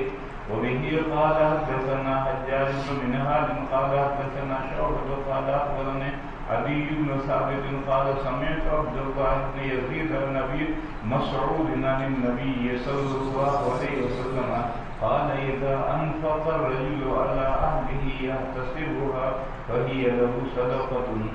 وبه قال حدثنا الحكم بن نافع قال أخبرنا شعيب بن الزهري قال حدثني عمرو بن سعد بن أبي وقاص أنه أخبره أن رسول الله صلى الله عليه وسلم قال إنك لن تنفق نفقة تبتغي بها وجه الله إلا وجرت عليها حتى ما موصولة الذي بمعنى حتى ما تجعل في فم امرأتك، جو لقمہ تم اٹھا کر بیوی کے منہ میں رکھتے ہو اس کا بھی ثواب. باب قول النبی صلی اللہ علیہ وسلم دین النصیحۃ للہ ولرسولہ ولأئمۃ المسلمین وعامتہم. یہ حدیث میں نے پہلے سمجھائی تھی تمہیں. خیر خواہی چار کے لیے، اللہ کے لیے، قرآن کے لیے، رسول اللہ کے لیے. چار کے لیے، پانچ کے لیے. اللہ کے لیے، قرآن کے لیے، رسول اللہ کے لیے، مسلمانوں کے سرکاری عہدیداران کے لیے اور سبھی مسلمانوں. ان پانچ کے لیے خیر خواہی کا نام دینداری ہے، دین ہے. یہ خیر خواہی ہی دین ہے. پھر یہ بھی میں نے سمجھایا تھا کہ بعض چیزوں کے نسبت بدلنے سے مفاہیم بدلتے ہیں. پر اللہ کے لیے خیر خواہی اور ہے، صحیح عقائد یہ اللہ کے ساتھ خیر خواہی. اللہ کی کتاب کے ساتھ خیر خواہی، پڑھو، سمجھو، اس پر عمل کرو. اور اللہ کے رسول کے ساتھ خیر خواہی، ان کی تعظیم کرو، ان کے لائے ہوئے دین کو چار گام کے عالم میں پھیلانے کے لیے محنت کرو، حکومت کے ذمہ داروں کی خیر خواہی، ان کی بات سنو اور مانو، سبھی لوگوں کی خیر خواہی، جو چیز اپنے لیے پسند کرو وہی دوسرے کے لیے پسند کرو، جو اپنے لیے پسند نہ کرو دوسرے کے لیے بھی پسند نہ کرو، یہ سب خیر خواہیاں دین ہیں، اور دین اور ایمان ایک ہے۔ یہ حضرت کا بابا کہ یہ سب خیر خواہیاں ایمان کا جز ہے، کیونکہ یہ سب خیر خواہیاں دین ہیں، اور دین اور ایمان مترادف ہیں۔ باب قول النبی صلی اللہ علیہ وسلم الدین النصیحہ للہ ولرسولہ ولأئمۃ المسلمین وعامتہم، اللہ کی کتاب کا ذکر اس میں سے رہ گیا۔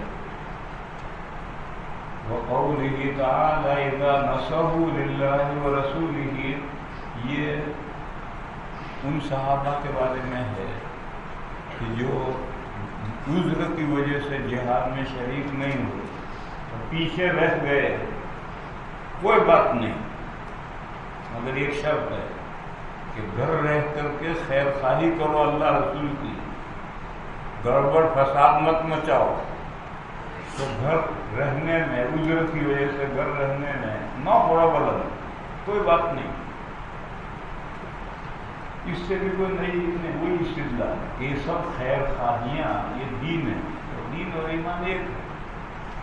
وبه قال حدثنا مسدد قال حدثنا يحيى عن اسماعيل قال حدثني قيس بن ابي حازم عن جرير بن عبد الله البجلي قال بايعت رسول الله صلى الله عليه وسلم على اقام الصلاه وايتاء الزكاه والنصح لكل مسلم، یہ بیعت اسلام ہے، بیعت سلوک نہیں۔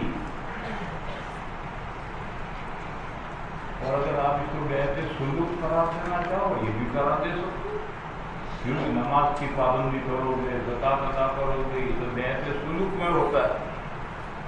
بیعت اسلام میں تو صرف یہ بات ہوتی ہے کہ میں اللہ کو ایک مانوں گا، حضور کو اللہ کا رسول مانوں گا، اسی کا نام بیعت اسلام ہے۔ اور بیعت جہاد میں تو اس کا عہد ہوتا ہے کہ لڑائی ہوگی تو میدان سے ہٹوں گا نہیں۔ باقی تو چیزیں جو تو بیعت سلوک میں آتی ہے، اور بیعت سلوک میں جب حضرت عبادہ کی حدیث آئی تھی تو میں نے بتایا تھا کہ اس کی درخواست میں کمی بیشی کر سکتے ہیں، تبدیلی ہو سکتی ہے۔ جو آدمی بیعت ہو رہا ہے اس کے تعلق سے دفعات بدلی جا سکتی ہے، اور حضرت جریر کے تعلق سے دفعہ بدلی۔ ہر مسلمان کے ساتھ خیر خواہی کرو، یہ بھی بیعت میں کہلوا ہے۔ انہیں حضرت جریر کا یہ قصہ ہے، دور صحابہ میں انہوں نے اپنے خادم سے کہا جا بھائی مارکیٹ میں سے ایک گھوڑا خرید کر لا۔ گیا، گھوڑا پسند آیا، سودا کیا، 400 دینار میں گھوڑے کا سودا ہو۔ اس نے گھوڑے والے سے کہا چل بھائی گھر گھوڑا باندھ لے، گھر سے پیسے دے دوں۔ لے کر آیا، حضرت سے کہا حضرت گھوڑا لایا ہوں 400 دینار میں۔ تو حضرت نکل کر تشریف لائے، گھوم کر چاروں طرف سے گھوڑے کو دیکھا اور فرمایا کہ بھئی تیرا گھوڑا 400 کا نہیں ہے، یہ تو 500 دینار کا ہے۔ 500 دینار میں دیتا ہے تو اس کے تو مزے آ گئے، کیوں نہیں دے گا؟ یہ 400 میں دے چکا تھا 500 میں کیوں نہیں دے گا؟ حضرت 500 دے دیے۔ تو پھر حضرت ایک مرتبہ گھومے گھوڑے اور کہا کہ تیرا گھوڑا 500 کا نہیں، یہ تو 600 دینار کا ہے۔ وہ 600 دینار میں دیتا ہے کہ بالکل حضرت اس کو 600 دینار دیے، وہ لے کے چلا۔ لوگوں نے کہا حضرت یہ کیا حماقت کیا آپ نے، 400 میں دے رہا تھا۔ تو حضرت نے یہ حدیث سنائی کہ میں نے حضور سے بیعت کی ہے کہ ہر مسلمان کی خیر خواہی کرو، لیکن نزدیک اس کا گھوڑا 400 کا نہیں تھا، 500 کا تھا۔ پھر میں نے غور کر کے دیکھا تو 500 کا بھی نہیں تھا، 600 کا تھا۔ اگر میں 400 میں خریدتا تو اس کے ساتھ خیر خائی نہ ہوتی. یہ حضرت جریر ہی کا واقعہ ہے. اللہ اقام الصلاۃ و ایتاء الزکاۃ والنصح لکل مسلم پڑھنا تو بہت آسان ہے مگر عمل کرنا بہت مشکل ہے. وبه قال حدثنا ابو نعمان قال حدثنا ابو عوانة عن زیاد بن علاقة قال سمعت جریر بن عبداللہ حضرت معاویہ رضی اللہ تعالیٰ عنہ کی طرف سے کوفہ کے گورنر کے حضرت مغیرہ بن شعبہ ان کا انتقال ہوا.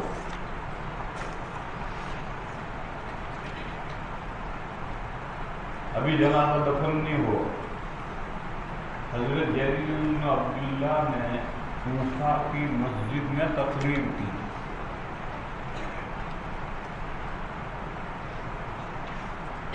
دیکھو ملک کا سربراہ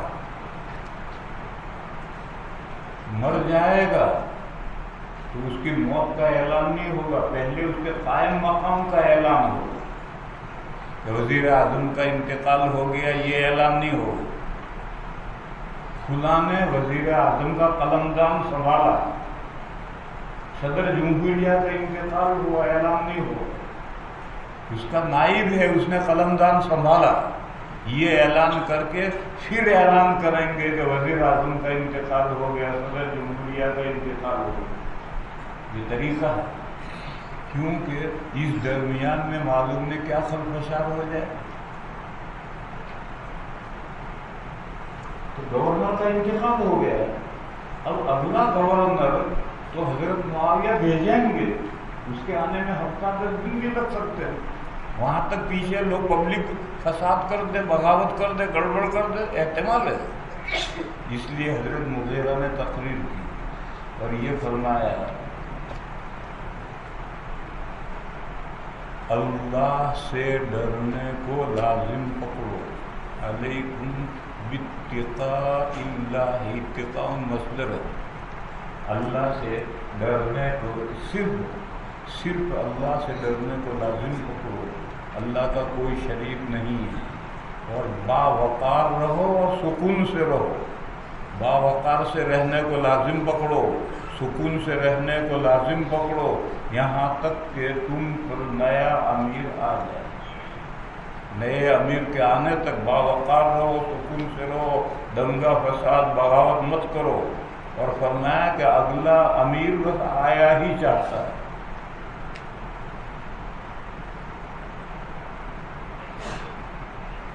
پھر کہا اب تمہارا امیر جس کا انتقال ہو، حضرت مغیرہ بن شعبہ، ان کے لیے دعائے مغفرت کرو. یہ دعا کرو کہ اللہ ان کی کوتاہیوں سے درگزر کرے. کیوں؟ یہ امیر خود لوگوں کی کوتاہیوں سے درگزر کرتا ہے. بس اللہ سے دعا کرو کہ اللہ اس کی کوتاہیوں سے درگزر کرے. پھر حضرت مغیرہ نے دعا کی. پھر یہ کہا کہ دیکھو میں نے حضور سے بیعت کی ہے ہر مسلمان کے لیے خیر خواہی کرنے کو. آج میں جو تقریر کر رہا ہوں اس میں تمہاری خیر خواہی ہے، یہ تمہاری خیر خواہی میں تقریر کر رہا ہوں. پھر حضرت مغیرہ کے لیے دعائے مغفرت کی اور پھر منبر سے اترا. یہ جو سمجھایا کہ دنگا فساد گڑبڑ مت کرو، یہ تمہاری خیر خواہی میں تم سے کہہ رہا ہوں. قال سمعت جریر بن عبداللہ یوم مات المغیرۃ بن شعبۃ قام فحمد اللہ واثنى علیہ وقال علیکم باتقاء اللہ وحدہ لا شریک لہ والوقار. اتقاء پرت ہے، باوقار رہنے کو لازم پکڑو. والوقار والسکینۃ حتی یاتیکم امیر فانما یاتیکم الآن. بس آیا ہی چاہتا ہے.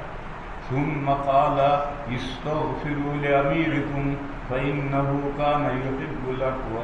ثم قال اما بعد فإني أتيت النبي صلى الله عليه وسلم قلت أبايعك على الإسلام یہ تو بیعت اسلام معلوم ہوتی، اسی لیے میں نے کہا تھا کہ اس کو بیعت اسلام مان لو، کیا حرج ہے؟ وبایعوک علی الاسلام فشرط علیہ، کہلوایا مجھ سے، شرط علیہ کے معنی مجھ سے کہلوایا، فشرط علیہ والنصح لکل مسلم فبایعتہ علی ھذا، پھر فرمایا رب ھذا المسجد انی لناصح، یہ جو میں نے تقریر کی ہے یہ تمہاری خیر خواہی میں تقریر کی ہے. ثم استغفر ونزل، پھر حضرت مغیرہ کی دعائے مغفرت کی، پھر منبر سے اتر آئے. کتاب العلم بسم اللہ الرحمن الرحیم، امام بخاری علیہ الرحمہ کے پاس بسم اللہ کا اسٹاک ہے پورا، بے شمار بسم اللہ ہیں حضرت کے یہاں ہیں، موقع بے موقع، ضروری بغیر ضروری جگہ پر بسم اللہ. ایسا کیوں؟ پرانے زمانے میں جب مصنفین تصنیف کرتے تھے تو پوری کتاب کی تصنیف ایک ساتھ کرتے اور ہر باب کی کاپی الگ الگ کر لیتے. اس میں بھی بسم اللہ کتاب الصلاۃ، اس میں بھی بسم اللہ کتاب الزکوٰۃ، اس میں بھی بسم اللہ کتاب الحج. پھر کتاب الصلاۃ کے تو بچے بہت ہیں، اس کے ذیلی ابواب بہت ہیں، تو اس کے بعد ہے ذیلی ابواب، مواقیت الصلاۃ، سجود السہو، تہجد، نوافل، سب کی کاپیاں الگ اور ہر ایک پر بسم اللہ لکھی ہوئی. پھر ایک حدیث آئی، یہ حدیث کہاں؟ کتاب الشفا کی حدیث. کتاب الشفا کی کاپی کھولی اور باب قائم کر کے حدیث لی. پھر دوسری حدیث آئی کہ کتاب الاجارہ کی ہے، تو کتاب الاجارہ کا باب کاپی کھول کر اس میں باب قائم کر کے لکھ دی. اس طرح سے پوری کتاب کی تصنیف ایک ساتھ جاری رہتی. آج کل ہمارا طریقہ یہ ہے کہ ہم ایک طرف سے تصنیف کرتے ہیں، پہلے ایسا نہیں ہوتا. حضرت امام بخاری علیہ الرحمہ نے جو 16 سال میں ایک کتاب لکھی ہے تو یہ بھی ترتیب نہیں لکھی، سارے ابواب ایک ساتھ لکھے. حدیثوں میں غور کرتے رہے، جو حدیثوں کی سند اعلیٰ درجے کے سامنے آتے رہے، ان حدیثوں کو اس کے باب میں باب قائم کر کے اس کے ماتحت لکھ دیتے. اب جب تصنیف مکمل ہوئی تو سب کاپیاں دے دی اور رات کو لے گئی، تو اب وہ بھی ترتیب نقل کرے گا، کتاب کا نسخہ بنایا ہے، تو جہاں جہاں بسم اللہ ہے وہاں بسم اللہ لکھے. یہ وجہ ہے بار بار بسم اللہ لکھنے. کتاب بسم اللہ الرحمن الرحیم. پھر سوال یہ ہے کہ بسم اللہ کتاب العلم سے پہلے آنی چاہیے بعد میں آنی چاہیے؟ جواب تیری مرضی. دیکھو ہمارے پاس میں کتابیں آتی ہیں تو کبھی ہم بسم اللہ الرحمن الرحیم لکھ کر پھر نیچے لکھتے ہیں مقدمہ یا لکھتے ہیں پیش لفظ اور پھر عبارت شروع کرتے ہیں. کبھی ایسا کرتے ہیں اور کبھی مقدمہ پیش لفظ اوپر لکھتے ہیں، پھر بسم اللہ لکھ کر کے عبارت شروع کرتے ہیں. تیری مرضی. کاپیوں میں جس طرح لکھا ہوگا اور آپ نے اسی طرح سے نقل کیا. یہ میں نے سوال کا جواب دیا کہ کتاب العلم کہہ دیا، اب بسم اللہ کا کیا مطلب ہے؟ یہ ایک طریقہ ہے. مقدمہ پیش لفظ اوپر لکھتے ہیں، بسم اللہ نیچے لکھتے ہیں، اور کبھی بسم اللہ اوپر لکھتے ہیں، مقدمہ پیش لفظ نیچے لکھتے ہیں. دونوں طرح کا رواج ہے. اس کے بعد باب ہے علم کی فضیلت کا. یہاں ایک سوال ہے بلکہ 2 سوال ہیں، ان کو حل کر لو پھر چھٹی ہو جائے. پہلا سوال تو یہ ہے کہ کتاب الایمان کے بعد کتاب العلم کیوں لائے؟ کتاب الایمان سب سے پہلے کیوں لائے؟ اس کے کوئی وجہ تو آپ لوگوں کو اس کی وجہ نہیں سمجھانی، لیکن یہ سوال ہے کہ کتاب الایمان کے بعد کتاب العلم کیوں لائے؟ جواب، آگے سب اعمال آئیں گے اور اعمال کا مدار علم پر ہے. علم ہوگا جبھی تو اعمال پر عمل کرے گا. طلب العلم فریضۃ علی کل مسلم.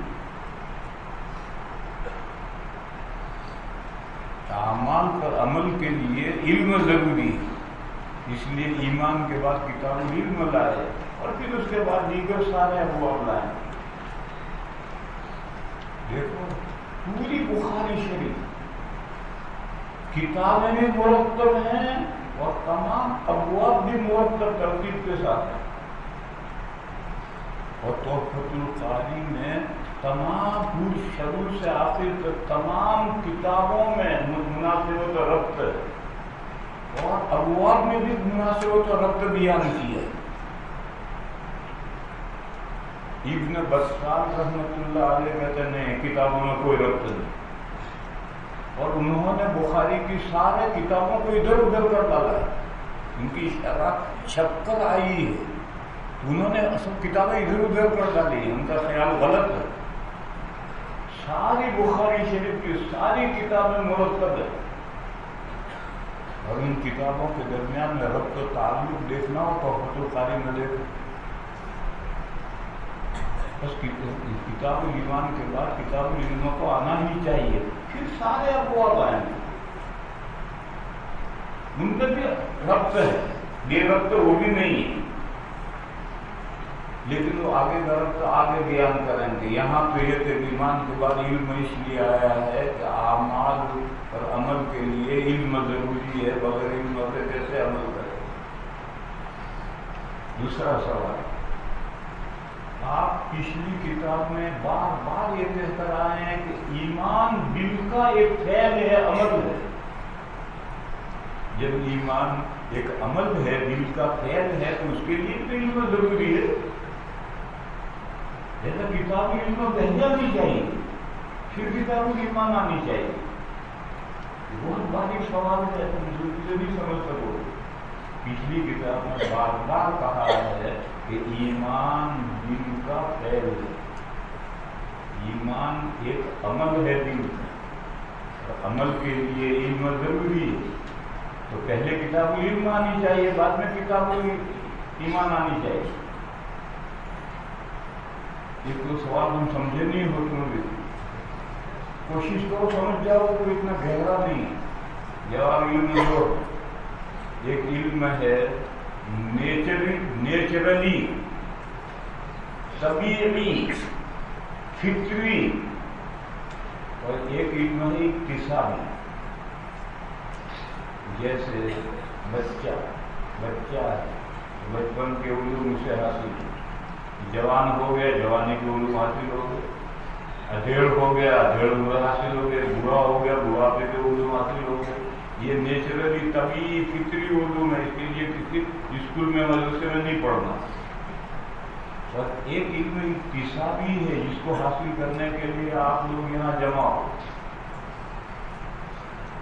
تو ایمان سے مقدم علم فطری ہے، علم طبیعی ہے، علم اکتسابی نہیں ہے۔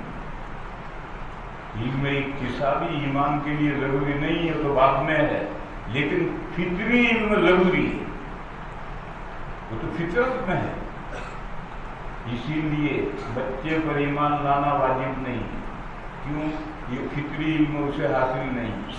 پاگل پر ایمان لانا ضروری نہیں ہے، کیوں؟ فطری علم اسے حاصل نہیں۔ تو ایمان لانے کے لیے فطری علم تو ضروری ہے، اور وہ تو فطری ہے، اس کے لیے کوئی بات قائم کرنے کی ضرورت نہیں ہے۔ اور یہ جو کتاب علم ہے، یہ تو اکتسابی علم ہے، یہ اکتسابی علم تو ایمان کے بعد ہی ہے۔ پھر اس کے بعد میں باب ہے علم کی فضیلت کا، اور علم کی فضیلت میں 2 آیتیں لکھی ہیں۔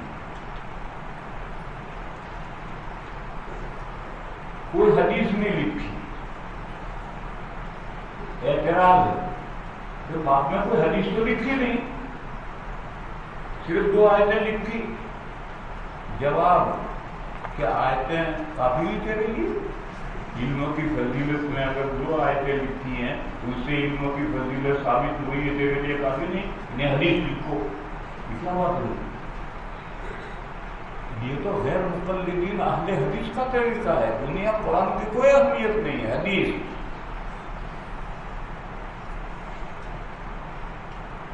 دوسری بات آگے باب فضل العلم یہی باب یہی نہیں آ رہا، وہاں حاشیے میں لکھا ہے کہ یہ بات تو گزر چکا، بس یہ تو تکرار ہے، تو وہاں حاشیے میں جواب دے گا کہ کتاب العلم کے شروع میں جو باب ہے وہ بعض نسخوں میں ہے ہی نہیں، لہٰذا یہاں سے ذہن میں سے باب کو حذف کرو۔ اور امام بخاری علیہ الرحمہ کا طریقہ بھی یہی کہ ہر کتاب کے شروع میں آیتیں لکھتے ہیں، پھر پوری کتاب کے سارے ابواب ان آیتوں کی شرح ہوتے ہیں۔ تو کتاب العلم کے شروع میں 2 آیتیں لکھی، پھر پوری کتاب العلم میں ان 2 آیتوں کی شرح، باب یہاں نہیں ہے، اور یہ جو نظر آ رہا ہے یہ بات نسخوں میں ہوگا لکھ دیا، باقی یہاں باب کا کوئی تک نہیں ہے، کیونکہ یہ باب یہی نہیں ہے، آگے آ رہا، بس یہاں ذہنوں میں سے باب کو حذف کرو۔ اب 2 آیتیں ہیں، ان 2 آیتوں میں سے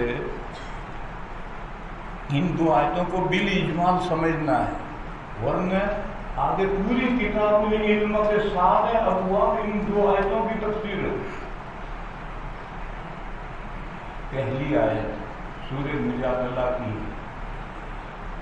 یرفع، یہ جواب امر ہے، مضارع جواب امر ہونے کی وجہ سے مجزوم ہے، اور مجزوم کو جب ملانا ہوتا ہے تو کسرہ دیتے ہیں۔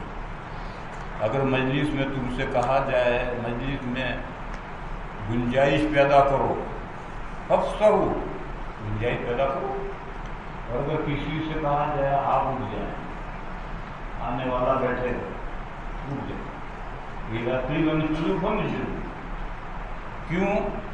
فرمایا جو لوگ ایمان میں کمال رکھتے ہیں اور جو علم میں کمال رکھتے ہیں ان کے مرتبے بڑے ہیں، اللہ نے ان کے مرتبے بلند کیے، بس ان کی وجہ سے اگر مجلس میں کشادگی پیدا کرنے کو کہا جائے تو کشادگی پیدا کرو، اٹھ جانے کو کہا جائے تو اٹھ جاؤ، کیونکہ جو ایمان میں کمال رکھتے ہیں ان کا مرتبہ بڑا ہے، جو علم میں کمال رکھتے ہیں ان کا مرتبہ اونچا ہے۔ یرفع اللہ الذین آمنوا منکم والذین اوتوا العلم درجات، اس آیت میں جو ترتیب ہے وہی ترتیب امام بخاری نے رکھی ہے، کتاب الایمان پھر کتاب العلم۔ دیکھو دوسرے کسی محدث نے اس کا لحاظ نہیں کیا۔ میں نے پہلے کہا تھا بہت ذہین، حضرت امام بخاری نہایت ذہین بندہ تھا، وہی کا بیان حدیث کی کتاب کے شروع میں کوئی نہیں لایا، حالانکہ حجیت حدیث ثابت کیے بغیر حدیث کی کتاب لکھنے کا کیا مطلب ہے؟ پھر کتاب الایمان سے کسی محدث نے حدیث کی کتاب شروع نہیں کی، پھر کتاب الایمان کے بعد میں کتاب العلم کوئی محدث نہیں لایا، اگر کتاب الایمان سے شروع کیا، ایمان اصل اصول ہے، اس کے بعد علم لائے، اسی آیت کی پیروی میں یرفع اللہ الذین آمنوا منکم والذین اوتوا العلم درجات۔ آیت کریمہ سے 2 چیزوں کی اہمیت نکلی، کمال ایمان کی اور کمال علم کی۔ کمال ایمان یعنی بڑا بزرگ، ہم اس کو اپنی زبان میں کمال ایمان کو اپنی زبان میں بڑا بزرگ کہتے ہیں۔ جو آدمی بڑا بزرگ ہوتا ہے یا بڑا عالم ہوتا ہے تو اس کا مقام و مرتبہ سبھی پہچانتے ہیں، مانتے ہیں۔ بہرحال آیت سے ایمان میں کمال کی بھی فضیلت سمجھ میں آئی اور علم میں کمال کی بھی فضیلت سمجھ میں آئی۔ دوسری آیت ہے نبی پاک صلی اللہ تعالی علیہ وسلم کو حکم دیا گیا دعا کیجئے رب زدنی علما، حضور کو یہ حکم دیا گیا ہے۔ اور آدمی دعا کس چیز کی کرتا ہے؟ جس کی اہمیت ذہن میں ہوتی ہے، جس چیز کی ذہن میں اہمیت ہوتی ہے اسی کی تو دعا کرتا ہے۔ معلوم ہے علموں کی اہمیت ہے،